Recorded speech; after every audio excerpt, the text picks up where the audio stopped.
क्रिस्त में मेरे प्यारे दोस्तों, इस कार्यक्रम में सारे युवती युवकों के लिए प्रभु एक सुंदर मौका दिया है, इसलिए इस कार्यक्रम में सबको हार्दिक स्वागत है। हम युवती युवकों के लिए हमारी युवावस्था में बाइबल द्वारा प्रभु क्या संदेश हमसे बताते हैं और हमारे जीवन में हमारी युवावस्था में प्रभु क्या चाहते हैं और क्या अनुग्रह हमारे लिए उसने प्रदान किया है। हम यह पढ़ते हैं लूकस का सुसमाचार अध्याय 7 पद संख्या 14। हम ऐसे वचन में पढ़ते हैं, जब वे नगर के फाटक के निकट पहुंचे तो लोग एक मुर्दे को बाहर ले जा रहे थे। वह अपनी मां का एकलौता बैठा था और वह विधवा थी। बहुत लोग यह युवक को ठोते हैं क्योंकि वो मृत्यु में है, इसलिए मम्मी इसके पीछे रोते रोते आ रहे हैं। इसलिए प्रभु ने आगे आकर मम्मी से, ये माता से कहा, मत रो। क्योंकि प्रभु क्यों ऐसे कहा? ये युवक मम्मी का दुख का कारण बन गया है क्योंकि ये युवक मर गया है।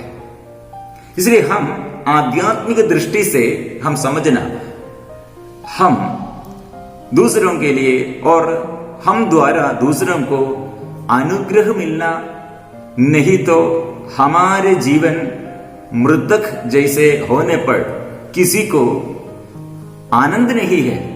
इसलिए हम सदा जीवन में रहना। इसलिए जीवित प्रभु, जीवंत प्रभु ये मम्मी के पास आकर मम्मी से बोला, मत रो। फिर प्रभु ने क्या कहा?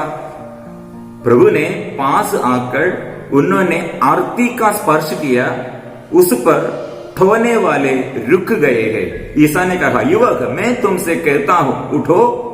मुर्दा उठ बैठा और बोलने लगा। ईसा ने उसको उसकी मां को सौंपा दिया। इसलिए कितने अच्छा से हम समझना है, मम्मी को ये बेटा वापस आया है, ये मिला है, प्रभु ने दिया है। उसे ठोने के लिए, वो मृतक ए डेड बॉडी ठोने के लिए लोग बहुत है, लेकिन जीवन देने के लिए केवल यीशु है, ये समझना।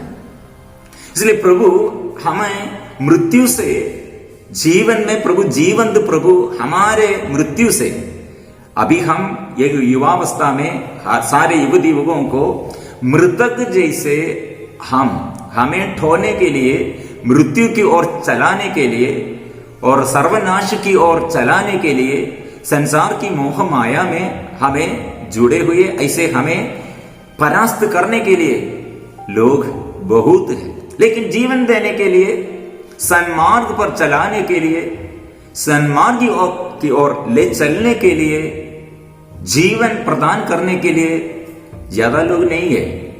वह प्रभु है, ईश्वर है, ईश्वर का वचन है। इसलिए वचन पर चलो। हम सारे युवती युवकों के लिए प्रभु का संदेश है, क्योंकि वचन हमारे कितना अंदर है, वचन कितने हम पढ़ते हैं, वो शक्ति है।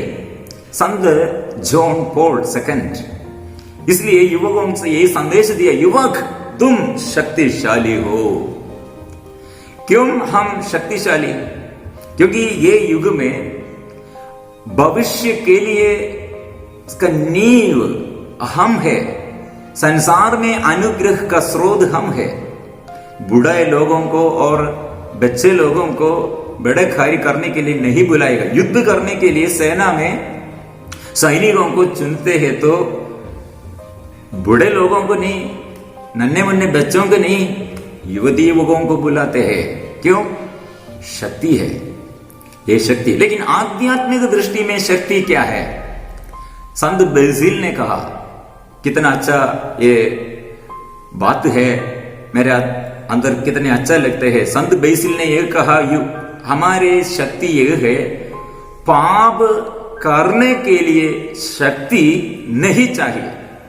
संसार के अनुसार, संसारिकता के अनुसार, संसार के मोह माया में जुड़े हुए जीवन बिताने के लिए शक्ति नहीं चाहिए, लेकिन संसार को, संसार की मोह माया को और पाप बंधन को, पाप ये छोड़ने के लिए शक्ति चाहिए। इसलिए शक्ति मतलब पाप करने के लिए नहीं, व्यभिचार करने के लिए नहीं, और नंगापन और बुरी आदत, ये नशे चीज, ऐसे गंदगी करने के लिए शक्ति नहीं चाहिए। सबको कर सकते क्योंकि अवसर है, लेकिन यह छोड़ना, ये से भाग जाना, ये त्याग करना, यह शक्ति है।